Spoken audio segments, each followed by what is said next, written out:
dalam pelantikan hari ini Bupati meneruskan periode 2016-2021. Saya sangat berharap karena sisa masa waktu akan langsung berhadapan dengan pilkada yang direncanakan akhir Desember.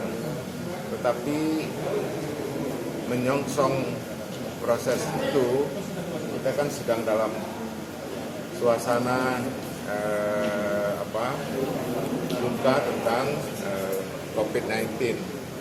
Nah, di tengah-tengah itulah saya ingin meminta kepada Bupati lebih kerja keras, karena pintu awal itu adalah Lampung Selatan sebagai sumber kedatangan masyarakat dari luar Provinsi Lampung maupun dari pergian dari itu.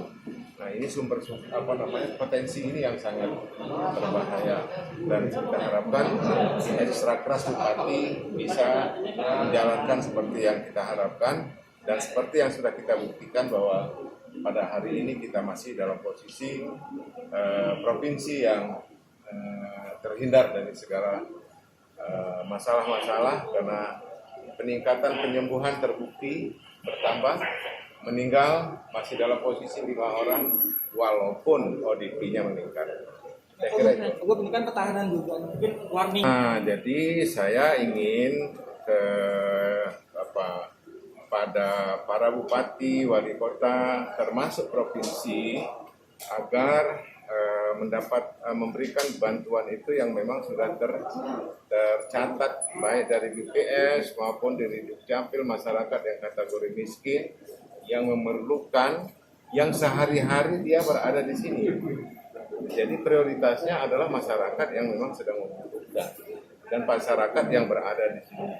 Nah, itulah yang kita harapkan semua para bupati mengurus, menindaklanjuti dan melaksanakan rakyatnya yang membutuhkan bantuan sosial dalam menghadapi COVID ini. Saya kira pasti ada di masing-masing, dan itu harus ditindaklanjuti.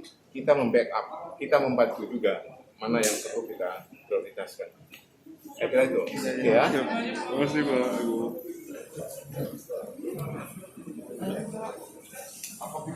Iya, Pak.